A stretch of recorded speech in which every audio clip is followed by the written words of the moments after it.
마가복음 15장 33절에서 41절 말씀까지입니다. 같이 우리 한 목소리로 압독합니다. 제6시가 되매 온 땅에 어둠이 임하여 제9시까지 계속하더니 제9시에 예수께서 크게 소리 지르시되 엘리 엘리 라마 삽박다니 하시니 이는 번역하면 나의 하나님 나의 하나님 어찌하여 나를 버리셨나이까는 뜻이라. 곁에 섰던 자 중 어떤 이들이 듣고 이르되 보라 엘리야를 부른다 하고 한 사람이 달려가서 해면에 신 포도주를 적시어 갈대에 꿰어 마시게 하고 이르되 가만두라 엘리야가 와서 그를 내려주나 보자 하더라. 예수께서 큰 소리를 지르시고 숨지시니라. 이에 성소 위장이 위로부터 아래까지 찢어져 둘이 되니라. 예수를 향하여 섰던 백부장이 그렇게 숨지심을 보고 이르되 이 사람은 진실로 하나님의 아들이었도다 하더라. 멀리서 바라보는 여자들도 있었는데 그 중에 막달라 마리아와 또 작은 야고보와 요새의 어머니 마리아와 또 살로메가 있었으니 이들은 예수께서 갈릴리에 계실 때에 따르며 섬기던 자들이요 또 이외에 예수와 함께 예루살렘에 올라온 여자들도 많이 있었더라. 아멘. 아멘. 여러분 믿음 생활하면서 혹시 그러한 질문을 던져본 적은 없나요? 왜 하나님이 죄인을 구원하시려고 하필이면 십자가라고 하는 가장 치욕스럽고 가장 모욕적인 십자가에 하나님의 아들을 못 박으셨을까? 십자가가 아닌 다른 방법으로는 죄인들을 구원할 수가 없었을까? 그런 질문을 해보신 적은 없어요? 십자가는 원래 국가에 대한 반역죄를 지은 사람을 가장 잔인하게 죽여서 그 백성들이 다시는 왕이나 국가에 대해 반역을 일으키지 못하도록 원래는 카르타고에서 고안해낸 사형 방법입니다. 사람이 이 세상에서 개발해낸 사형법 중에 가장 잔인한 사형법이 바로 십자가예요. 그래서 카르타고의 사람들이 이제는 전쟁을 해야 되니까, 그런데 전쟁에 나왔다가 도망가는 군사들도 있었단 말이죠. 그러면 그 군사들을 붙잡아다가 모든 군중이 보는 앞에서 십자가에 매달아 죽입니다. 이게 가장 잔인한 그 형벌인 것은 차라리 이 목을 쳐서 죽인다든지 아니면 뭐 활을 쏴서 죽인다든지 이렇게 하면 순식간에 피를 흘리고 그냥 죽어버려요. 그런데 이 십자가는 그럴 수가 없어요. 일단 매달리게 되면 손끝과 발끝에서 피가 쭉쭉 빠져나갑니다. 빠져나가면서 사람은 견디기 어려운 극도의 현기증과 함께 세상이 빙글빙글 돌아가는 그러한 아픔을 겪게 돼요. 그러면서 심장에서는 올라오는 피가 있어야 이 심장이 운동을 해서 피를 내보낼 거 아니에요? 그런데 피는 빠져나가는데 들어오는 피는 없어요. 그렇게 되면 부정맥 여러분 혹시 고통당해 보셨죠? 그 부정맥의 심장이 막 파르르 떨리는 것처럼 이 고통이 일순간 떨리고 끝나는 게 아니라 죽을 때까지 계속 심장이 막 그 피를 빨아올리기 위해서 그냥 떠는 거예요. 그리고는 이 발끝 손끝에서부터 서서히 차갑게 내 몸이 식어오는 것을 내 심장으로 느끼게 됩니다. 그리고는 마지막 피가 심장으로 올라오지 못하고 팍 멎을 때 드디어 그는 세상을 떠나게 돼. 왜 하나님이 이런 방법을 쓰셨을까요? 하나밖에 없는 아들을 십자가에 왜 죽게 하셨을까요? 전능하신 하나님이 왜 하필 이런 가장 잔인하고 가장 모독스러운 십자가에 아들을 죽게 하셨을까요? 다른 방법으로는 죄인을 구원할 수 없으셨습니까? 사도 바울은 이렇게 고백합니다. 여러분, 십자가에 예수님이 매달려 죽으셨습니다. 그 십자가의 죽음을 보면서 어떠한 사람이 그가 멸망으로 갈 사람이라면 그 십자가가 그 사람에게는 아주 미련하게 보입니다. 그러나 십자가를 보면서 구원받은 우리에게는 하나님의 능력입니다. 또 사도 바울은 이렇게 고백하죠. 유대인들은 표적을 구했습니다. 헬라인들은 지혜만을 찾았습니다. 그런데 우리는 십자가에 못 박힌 그리스도를 전파합니다. 유대인들에게는 꺼리끼는 것입니다. 이방인에게는 미련한 것입니다. 그러나 오직 부르심을 받은 우리에게는 유대인이나 헬라인이나 그리스도는 다 같이 고백합니다. 하나님의 능력이요 하나님의 지혜니라. 사도행전 17장에 보면 사도 바울이 아테네에 가서 에피쿠로스 철학자들, 스토아 철학자들을 향해서 예수 그리스도의 십자가를 얘기했어요.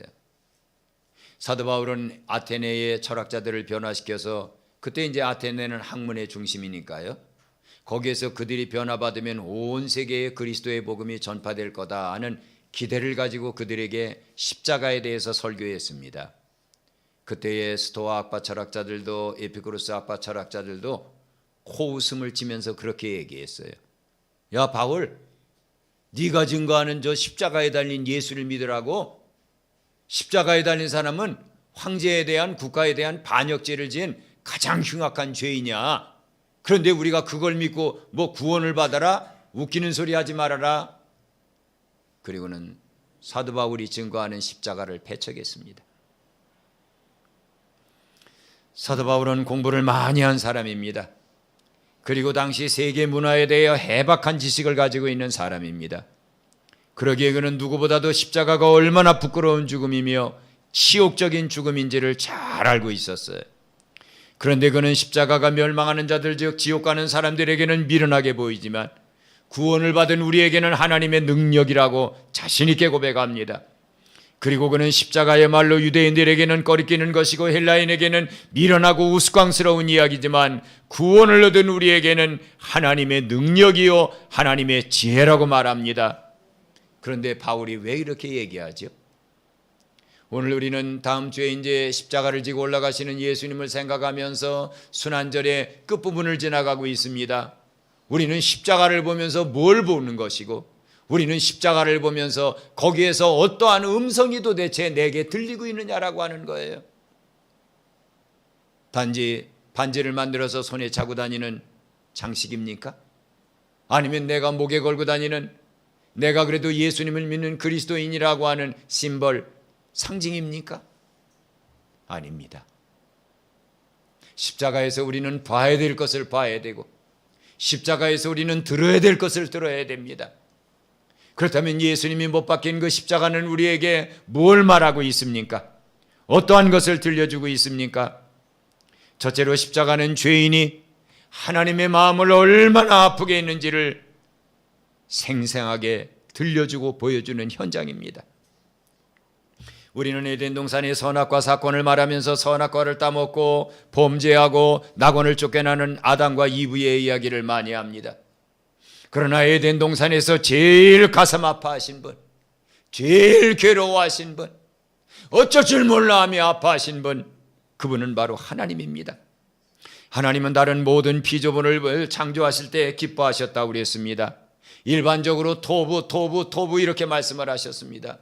그런데 사람을 만드시고 나서 마지막 날, 여섯째 날, 마지막 하나님이 기대하던 그 피조물이 사람이 돼서 하나님 앞에 딱 서 있는 모습을 보시고 하나님은 심히 기뻐하셨습니다. 그리고 그에게 하나님은 이렇게 말씀을 하셨습니다.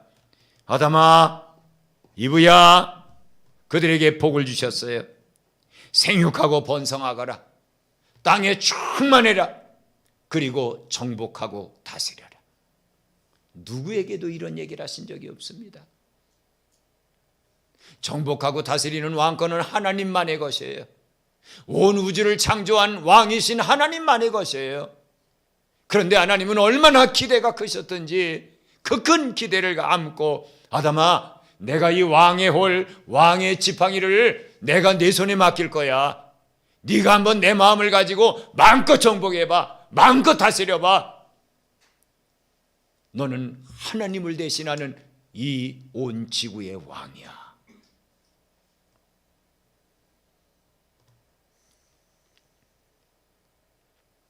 그리고 하나님은 에덴 동산을 그들에게 선물해 주시죠. 사람은 자신들이 살고 있는 동산이 얼마나 좋은 동산인지를 몰랐습니다. 그리고 자신들이 얼마나 하나님의 사랑을 입은 피조물인 줄도 몰랐습니다. 그러기에 그들은 뱀의 말을 듣고 선뜻 선악과를 따먹고 하나님이 주시는 왕의 권세를 사단에게 그냥 넘겨버립니다. 그리고 그들은 동산을 쫓겨나죠. 쫓겨난 그들은 밭을 경작합니다. 그러나 밭은 열매 대신 가시와 엉겅퀴를 냅니다. 그리고 그들은 얼마 지나지 않아 자신의 몸으로 낳은 한 아들이 자신의 몸으로 난 다른 아들을 돌을 찢어서 머리를 으깨 죽이는 비참한 모습을 보게 됩니다. 그들은 그제서야 깨달았어요. 그리고 그들은 무엇을 빼앗겼는지도 알게 됐습니다. 그들은 알았어요. 아, 그렇게 좋으신 하나님을 잃어버렸구나. 죽음을 보지 않고 영원히 살 수 있는 영생이라는 선물을 빼앗겼구나.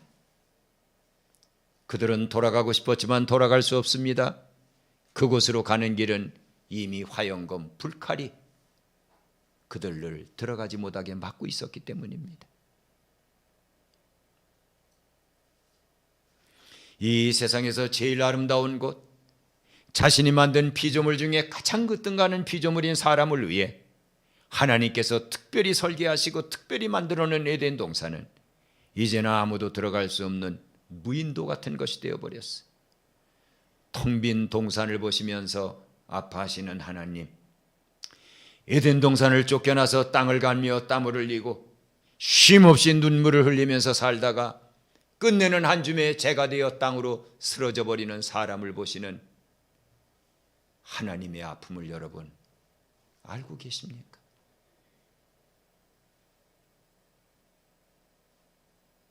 아버지의 아픔, 창조주의 아픔, 사랑에 배신당한 분의 그 아픔,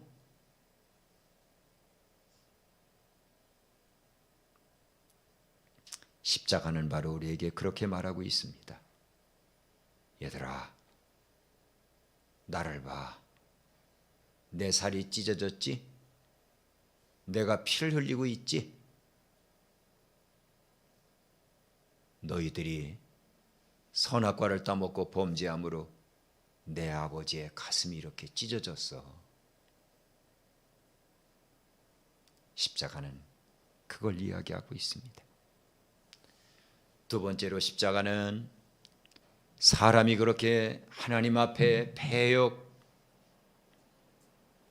죄인이 되었음에도 불구하고 그 죄인을 향해서 손 내밀고 몸을 내주시고 살을 찢고 피를 흘리는 하나님의 사랑을 생생하게 보여주는 곳입니다. 아담과 이브가 선악과를 따먹었다는 것은 단순히 죄를 지었다는 것을 의미하는 게 아닙니다. 자신들을 티끌에서 생명이 되게 하셔서 하나님을 대신하여 만물을 다스릴 수 있는 왕권을 주신 하나님을 한순간에 버리고 자신들을 유혹하는 하나님의 원수이며 죄의 창시자인 사단을 더 사랑했다는 것을 의미하는 거예요. 하나님의 자녀의 길을 버리고 스스로 사단의 종이 되는 길을 택했다는 것을 의미합니다. 정말 여러분, 완전한 타락이고 영원히 용서받을 수 없는 배신입니다. 그러나 사람은 뉘우치지 않았어요. 하나님이 선악과를 따먹은 아담과 이브를 찾으면서 동산에 오십니다. 아담아, 내가 너더러 먹지 말라고 한 나무 열매를 따먹었구나. 그때 아담은 회개하지 않았습니다. 하나님이요, 나와 함께 살게 하신 저 여자 때문에 내가 따먹었어요. 며칠 전만 해도 아담은 이브를 보면서 내 뼈 중에 뼈요 살 중에 살이다. 그렇게 칭송했던 아담입니다. 그런데 선악과를 따먹고는 하나님 저 여자 때문에 이런 습관이 우리에게도 있죠. 부부간에 생활하다가 뒤틀리면 어떻게 합니까? 당신 때문에. 이게 아담이 우리에게 가르쳐 준 겁니다. 혹시나 하고 하나님은 이브를 바라보시며 얘기합니다. 이브야, 내가 너더러 따먹지 말라고 하는 그 나무 실과를 따먹었니? 그때의 이브도 회개하지 않습니다. 하나님, 뱀이 나를 꿰서 그랬어요. 저 뱀이 나를 꿰다니까요. 여러분, 자식이 부모의 가슴에 말할 수 없는 상처를 입혀놓고 자식을 앞에 놓은 부모가 물어봅니다. 얘야, 너 정말 엄마 아빠한테 그런 일을 했니? 아니요. 나 그럴 의사 없었어요. 친구가 나를 유혹해서 그런 거예요. 나 그럴 의사 없었다니까요. 이렇게 철면피같이 자식이 이야기한다면 그 부모가 어떻겠습니까?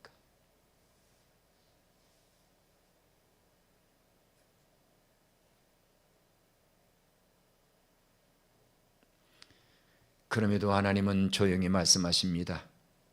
아담아, 선악과를 따먹고 절망하고 있구나. 그러나 절망하지 말아라. 내 몸으로 낳는 내 후손 중에 한 사람이 너희들을 유혹해서 선악과를 따먹게 한 사단의 머리를 으깨버릴 거다. 그리고 자기의 부끄러움을 가리지 못하고 무화과 나쁜 나뭇 이파리 몇 개를 가지고 추한 자기의 몸을 가리려고 애쓰는 그들을 위해 하나님은 짐승을 잡아서 가죽옷을 만들어 아담에게 입혀주십니다. 그리고 이브에게도 입혀주십니다. 하나님께서는 그 약속대로 예수님을 이 땅에 보내셨고 모든 죄인의 죄를 위하여 자신의 하나밖에 없는 아들이신 예수님을 십자가에 죽이십니다. 왜냐고요? 그 죽임이 아니고는 사람의 더러워진 피를 씻어줄 수 없기 때문입니다. 그래서 예수님은 사람이 되셨고 십자가에 죽으십니다. 누가 시켜서가 아닙니다. 예수님께서 스스로 죽음을 택하셨습니다. 아까 여러분에게 읽어드린 것처럼 율법을 따라 거의 모든 물건이 피로서 정결하게 되나니 피 흘림이 없은즉 사함이 없느니라 그랬어요. 이걸 뻔히 알고 있는 예수님은 사도들을 앞에 놓고 이렇게 말씀하셨습니다. 내가 내 목숨을 버리는 것은 그것을 내가 다시 얻기 위함이니 이로 말미암아 아버지께서 나를 사랑하시느니라. 내 목숨을 내게서 빼앗는 자가 있어서가 아니라 내가 스스로 버린도라. 나는 버릴 권세도 있고 다시 얻을 권세도 있으니 이 계명은 아버지에게서 얻었노라. 이런 십자가의 사랑을 알기에 사도 요한은 그렇게 표현합니다. 여러분, 하나님이 세상을 얼마나 사랑하신지 압니까? 독생자를 우리에게 보내셨다는 그 사랑을 믿는 자는 멸망하지 않고 영생을 얻게 됩니다. 사도 바울은 로마서 5장 8절에서 그렇게 고백을 합니다. 여러분, 우리가 아직 죄인 되었을 때, 우리가 하나님을 알기도 전에 하나님 앞에 철면피 같은 모습을 가지고 내가 이런 죄를 짓게 된 것은 이것 때문입니다 하고 핑계 투성이의 인생을 살아가고 있는 우리지만, 우리가 아직 죄인 되었을 때에 그리스도께서 우리를 위해 죽으심으로 말미암아 하나님께서 우리에 대한 자기의 사랑을 확실하게 증명하셨느니라. 그렇습니다. 십자가를 보세요.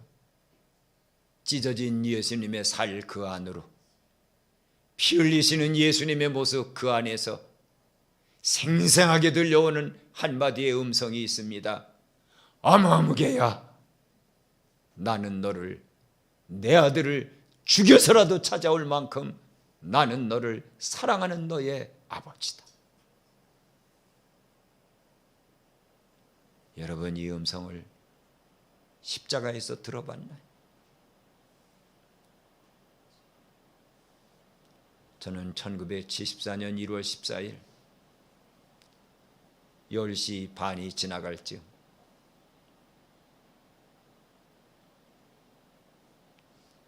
학원을 가려고 가방을 들고 서울에 있는 학원을 가다가 마음이 뜨거워서 마포 장로교회라고 하는 곳으로 그냥 뛰쳐들어갔습니다. 그동안은 아무것도 보이지 않던 제 눈에 선명하게 골고다 언덕이 나타나면서 거기에서 피를 뚝뚝 흘리는 한 분을 보게 됐어요. 그리고 거기에서 들려오는 한마디의 음성이 있었습니다. 아무개야, 내가 너를 이렇게 사랑한다.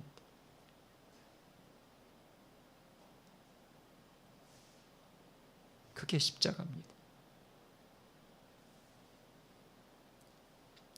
세 번째로 십자가는 죄가 얼마나 무서운 결과를 가져오는지를 생생하게 드러내주는 현장입니다. 거룩하신 예수님께서 왜 모진 매를 맞아야 합니까? 흥과 티가 없는 예수님께서 왜 십자가에 못 박혀야 합니까? 그것은 오직하나 모든 죄인들이 받아야 될 죄값을 치러야 되기 때문입니다. 야고보 사도는 죄가 어떠한 결과를 가져오는지를 이렇게 증언합니다. 욕심이 잉태했습니까? 그 죄는 죄를 낳게 됩니다. 그 죄가 여러분 안에서 막강한 힘을 가지고 자라고 있습니까? 여러분의 마지막은 사망입니다. 죄는 그냥 갖고 있다 내보낼 수 있는 게 아니에요. 죄는 암세포와 같이 우리의 마음에 딱 달라붙어서 끊임없이 죄를 지을 욕망을 창출해냅니다. 계속해서 죄를 짓게 만들고 그 죄의 끄트머리로 우리를 끌고 내려가는데, 네가 죄를 졌지? 내 죄의 삭은 이런 죽음이야. 1차적으로는 육체를 죽이고 두 번째로는 우리의 영혼을 지옥으로 끌고 내려갑니다. 아무도 한가할 수 없습니다. 아무도 안 끌려갈 수 없습니다. 왜냐하면 죄의 값은 사망이라고 하나님이 선언하셨기 때문입니다. 여기에 사망이라는 말은 육신이 죽는다는 단순한 말이 아니라 영과 혼과 육이 하나님과 완전히 단절된다는 거예요. 그리고 축복받은 낙원인 하나님 나라에 영원히 들어갈 수 없다는 걸 의미합니다. 모든 사람이 이런 저주 아래 있기에 그 어떤 사람도 스스로 이 문제를 해결할 수 없어요. 사람은 태어나는 순간부터 죄를 가지고 태어나 일생을 그 죄의 종노릇하며 삽니다. 그리고 하나님의 무서운 심판을 받고 지옥의 나락으로 떨어질 수밖에 없는 운명을 갖고 태어나는 거예요. 그런데 중요한 건 내 자신에게는 아무 해결책이 없다는 사실입니다. 교만하게 남을 무시할 줄은 알지만 남을 무시하고 우습게 여긴 갑질의 죄를 누가 내 마음에서 씻어주죠? 우리는 말을 할 때마다 끊임없이 이 사람 저 사람을 도마 위에 올려놓고 난도질을 합니다.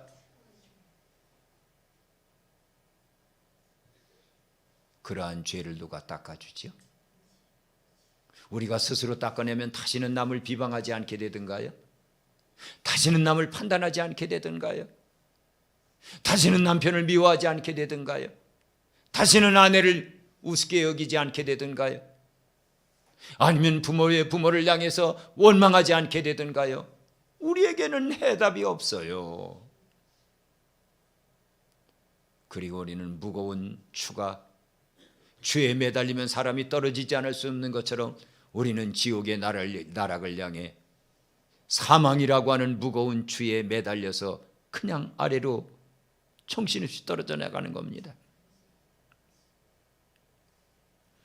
이런 아무 해결책을 가지고 있지 못한 우리 모두를 위해 예수님께서는 모든 죄인의 죄값을 자신의 몸에 걸머지고 십자가에 죽으시는 겁니다. 예사야 선지자는 이렇게 우리에게 들려주고 있습니다.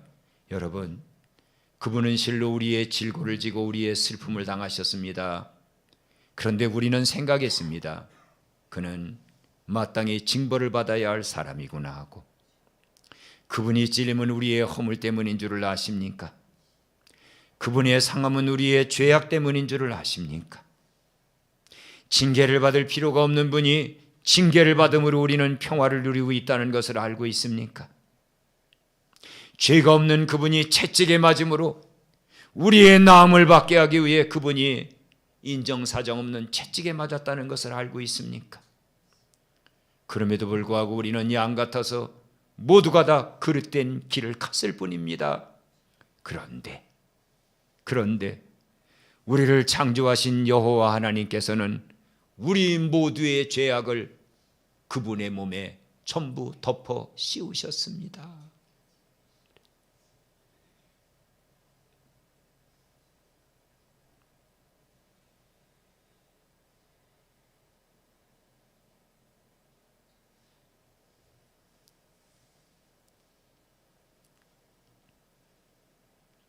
그렇습니다. 예수님의 죽음은 자신을 위한 죽음이 아닙니다. 오직 하나, 사단에게 종노릇을하면서 하나님을 거역하는 죄를 짓는 죄인, 바로 나의 죄값을 치르기 위한 것입니다. 그런데 그 죄의 값이 얼마나 가혹했던지 예수님의 온몸은 걸레와 같이 찢어져야 돼요. 십자가에 못 박힌 채로 목이 타는 극한 갈증에 시달리면서 온몸에 피가 빠져나가면서 겪게 되는 말할 수 없는 현기증과 심장을 조여오는 말할 수 없는 아픔을 겪게 했습니다. 십자가는 이처럼 죄가 어떤 결과를 가져오고 있는가 하는 것을 생생하게 우리에게 드러내주는 곳, 그곳이 십자가입니다. 그 다음 네 번째, 십자가는 구원은 오직 한 분, 하나님께서 보내주신 그리스도에게만 있다는 것을 우리에게 확실하게 들려주고 있습니다. 지금 이 땅에는 자신을 이 세상에 구원할 구세주라고 말하며 많은 사람을 미혹하는 이단의 교주들이 얼마나 많습니까? 지금도 신천지의 이만이라는 교주는 자신을 사람의 몸을 입은 성령 즉 재림 메시아로 말하면서 많은 사람을 미혹합니다. 또한 안상옥이라는 교주는 아예 하나님의 이름을 안상옥으로 바꿔서 안상옥의 이름으로 기도하게 하고 안상옥의 이름으로 찬송하게 하며 사람들을 가르치다가 그 교주가 죽었어요. 그러고 나니까 그의 첩, 장길자라고 하는 그의 첩이 회개망측한 여자 하나님이라는 교리를 만들어서 온 세상을 미혹하고 있습니다. 문선명, 박태선 예외가 아니죠. 너무나도 많은 성도들이 이런 말도 안 되는 이단들의 미혹을 받아 자신의 영혼을 거기에 팔아버리고 맙니다. 모든 죄인을 죄에서 구원해야 되는 메시아는 반드시 다음과 같은 두 가지가 있어야 됩니다. 첫째는 창조주 하나님이 너는 메시아라고 기름 부어야만 그 사람이 메시아입니다. 아무도 하나님은 예수님 외에 기름 붓질 않으셨어요. 세례 요한이 요단강가에 오는 예수님을 보며 말합니다. 내가 당신에게 나가서 세례를 받아야 될 텐데 당신이 내게 오십니까? 그때 예수님이 말씀하십니다. 우리가 이와 같이 해서 하나님의 의를 이루게 된다. 네가 세례를 베풀어라. 세례 요한이 떨리는 손으로 요단강 예수님을 따라 들어가서 예수님을 물에 펑덩 담그면서 예수님에게 세례를 주는 순간 성령이 비둘기같이 예수님에게 임하면서 그런 음성이 들립니다. 이는 내 사랑하는 아들이요 내 기뻐하는 자다. 누가 이런 소리를 들었죠? 누구에게 하나님이 이런 말씀을 하셨습니까? 변화산 꼭대기에 올라가 예수님 간절히 아버지 하나님을 향해 기도하실 때 하늘에서 또 한 번 음성이 들립니다. 이는 내 사랑하는 아들이요 내 기뻐하는 자니 너희는 저의 말을 들으라. 이분이 메시아입니다. 이분이 그리스도, 이분이 예수입니다. 이분이 우리의 주님입니다. 그리고 반드시 세상을 구원할 메시아 그리스도가 되기 위해서는 십자가에 못 박힌 흔적이 있어야 됩니다. 요한복음 8장 34절부터 36절에 이렇게 기록되어 있습니다. 예수께서 대답하시되 진실로 너희에게 이르노니 죄를 범하는 자마다 죄의 종이라. 종은 영원히 집에 거하지 못하되 아들은 거하나니 다 같이 고백합니다. 그러므로 아들이 너희를 자유롭게 하면 참으로 너희가 자유로우리라. 그렇지. 아들밖에는 자유를 줄 사람이 없어. 요한복음 20장 19절부터 20절에 보면 이날보다 안식오 첫날 저녁 때에 제자들이 유대인들을 두려워하여 모인 곳에 문들을 닫았더니 예수께서 오사 가운데 서서 이르시되 너희에게 평강이 있을지어다 이 말씀을 하시고 다 같이요 손과 옆구리를 보이시니 제자들이 주를 보고 기뻐하더라.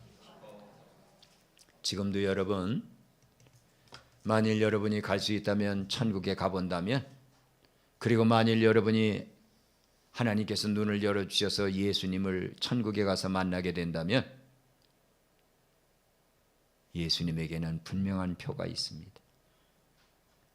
양손과 이 손과 양발 그리고 이 옆구리에 선홍색의 선명한 핏자국이 있어요. 그대로 있어요.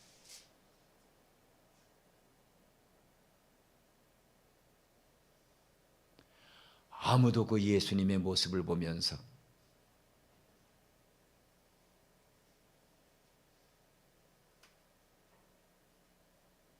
그 예수님의 모습을 보면서 감동하지 않을 영혼은 아무도 없어요. 그리고 감격해서 울지 않을 영혼도 아무도 없습니다. 이렇게 밝은 천국인데, 이렇게 아름다운 천국인데 예수님의 양손목에는 뻥 뚫린 피자국이 있네. 양발이 큰 구멍 뚫린 그곳에 선홍색의 뻘건 피가 매달려 있네. 그리고 빛나는 예수님의 옷 속에 이 예수님 가슴 이쪽으로부터 선홍색의 빛이 쫙 비쳐나옵니다.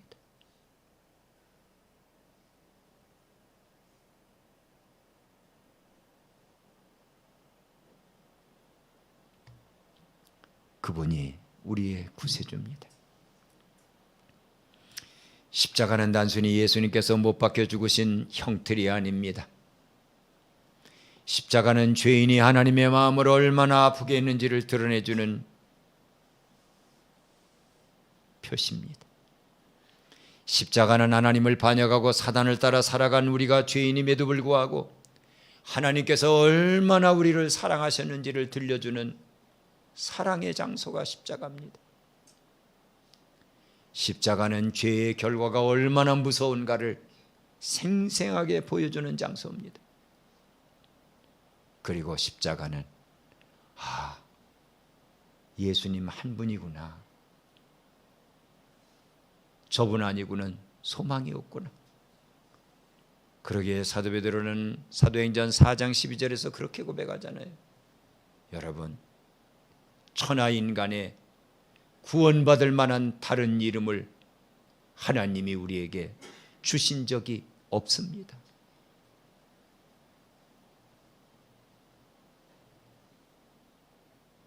육의 눈으로 십자가는 나무로 보입니다. 육의 눈으로 십자가에 달린 예수는 불쌍하게 보이고 끝입니다. 그러나 영의 눈을 들어보면, 그 십자가를 영의 눈으로 분명히 바라보면 그 십자가는 우리에게 이렇게 말합니다. 봐, 내가 하나님을 얼마나 아프게 해드렸는지 봐. 하나님이 너를 얼마나 사랑하셨는지 또 바라봐. 네가 지은 죄값이 얼마나 무서운지 또 바라봐. 너를 위해서 몸을 쪼갤 만큼, 너를 위해서 피를 흘릴 만큼 너를 사랑한 다른 사람이 있니? 오직 예수님 한 분이야. 사랑하는 여러분, 이번 사순절에 이와 같은 모습을 보고 이와 같은 음성을 듣고 우리 모두가 다 사도 바울처럼 고백할 수 있길 바랍니다. 사도 바울은 그렇게 고백했습니다. 여러분, 나는 이제 살아도 주를 위해 삽니다. 그리고 나는 이제 죽어도 주를 위해 죽습니다. 내게는 사는 의미, 죽는 의미가 예수님, 그분 때문입니다. 이렇게 고백할 수 있는 우리 한빛 지체들 모두가 되기를 축원합니다. 298장 같이 부릅니다.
반주에 맞춰서 우리 한 3분여간 기도합니다. 여러분, 정말 십자가에서 하나님의 찢어진 마음이 보이나요? 십자가에서 나를 사랑하시는 하나님의 사랑이 느껴지나요? 십자가에서 나의 죄값을 대신하려고 신음하는 예수님의 음성이 들립니까? 십자가에선 내가 너를 이렇게 사랑한다고 들려주는 주님의 음성이 들립니까? 주님 한번 부르고 기도합니다. 주님! 아버지 하나님, 아버지 하나님, 유대인 제자들 십자가를 로마 그림같이 감동으로 끝나지 않게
이제는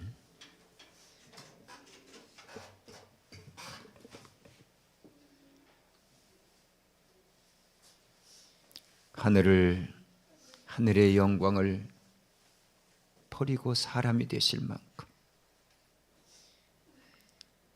십자가에 살을 찢고 피를 다 흘리실 만큼